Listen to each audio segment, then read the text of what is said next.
passionate. It scares them. One day I just said it doesn't matter what other people think. I'm a fashion model who can dunk. I'm a girl. That doesn't mean I have to wear a skirt. Doesn't mean I can't get all fired up. They used to say that girl is crazy. But then I just kept winning. I didn't set out to dominate. I just did. Somebody's gotta be the best, so why not me? I'm 55 years old and I run close to 70 miles a week. I never felt like quitting. There's something telling me to do it every single day. Just want to play ball.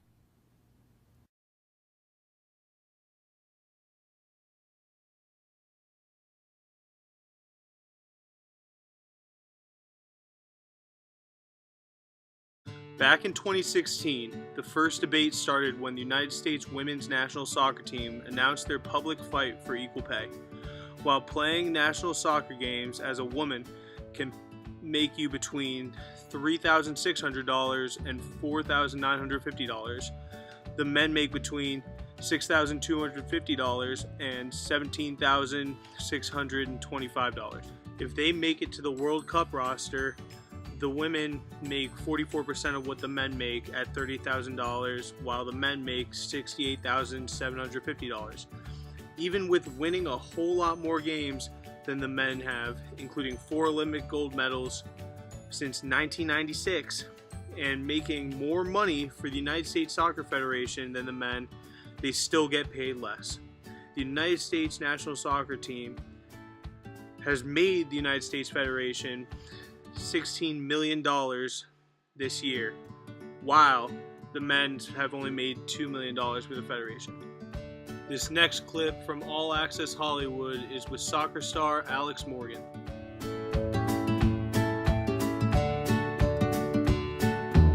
But yeah, I think for us, having the success that we've had over the past couple of years, over the last 10 years really, but especially over the last 5, it's just, I think it's a no-brainer for them to invest in this and to see the future of women's soccer to continue to grow. All right, so that's a friendly match is between, it's just called a friendly, and it's between 2 countries. There's nothing really on the line. Yeah. We just play them. And if, let's say, the U.S. men were to lose all 20 games, each player would still get $100,000, and the women would get $72,000. And that's pretty accurate, I think, with a lot of women in the workforce today, and that's 76 on the dollar, something like that. Or 79 or something like that. It makes me mad. I don't like it. This next clip is with tennis star Serena Williams. I'm here fighting for women's rights and for women's equality and for all kinds of stuff, but I'm going to continue to fight for women. The fact that I have to go through this is just an example for the next person that has emotions and that want to express themselves and they want to be a strong woman, and they're going to be allowed to do that because of today. Maybe it didn't work out for me, but it's going to work out for the next person. Serena Williams is debatably the best female tennis player of all time. She has won 23 Grand Slams in her very decorated career. She has taken a lot of backlash over the years from being a woman of color in a predominantly white male sport. Then, in the United States Open, Serena Williams had what a lot of critics were calling a meltdown after smashing her racket and getting a point penalty for that. Later on in the set, Williams was also penalized for talking back to the judge and got called with verbal abuse. This is when the meltdown occurred. She was just trying to stand up for herself while, in her eyes, the judge was treating her differently because she was a woman. She tried to explain how men have gone and said much worse things to the judges, but because they were men, they can get away with it. You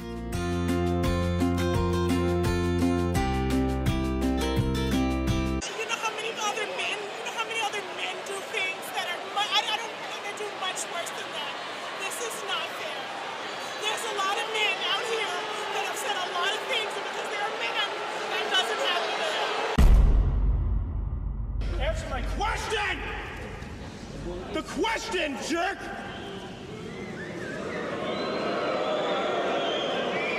On Wednesday morning, members of the USA women's national hockey team made a splash when they announced that they would not be participating in the 2017 World Championships later this month unless they received equitable support from USA Hockey. Considering the 2017 World's tournament is being hosted by the United States, in Michigan, and the American team has made the gold medal game every year since the competition's inaugural event in 1990. That's a pretty big deal for women's hockey. For the national squad to come together and agree to sit out their biggest competitive event on the calendar this year. In the 2010 Olympics in Vancouver, everything came together for this to be a perfect time to watch female hockey. In Canada, hockey is a way of life, so anytime that any game is on, everyone will be watching it. This Olympics was the first set of games for Hilary Knight. At age 20, she became the youngest player on Team USA and had not even graduated from the University of Wisconsin yet. Although Canada took gold this year, Knight still managed to have 8 points in just 5 games. 4 years later, Knight was added again in a gold medal game in Sochi. Although even with their team up 2-0 at one point, Canada still managed to beat them with Knight in the penalty box in a game-winning goal. Last year, Knight was one of the loudest voices in the labor action that the national team took against USA Hockey ahead of the 2017 IIHF. The team eventually boycotted until the USA Hockey Organization made a commitment to better finance their women's national team and develop a girls program across the nation. This was a huge step for women's hockey and women's sports as a whole.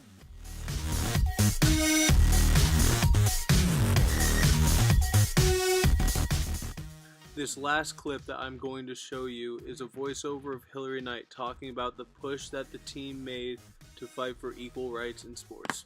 We've assembled a group that's unified enough to carry on for what we're asking for, which is equitable support.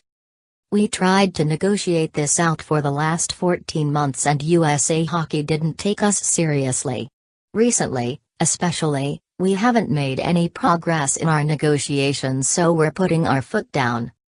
The World Championship is on home soil and it means a lot to the players and the organization. They need to come up with a suitable solution for both of us. Considering this year's event is being held in the US,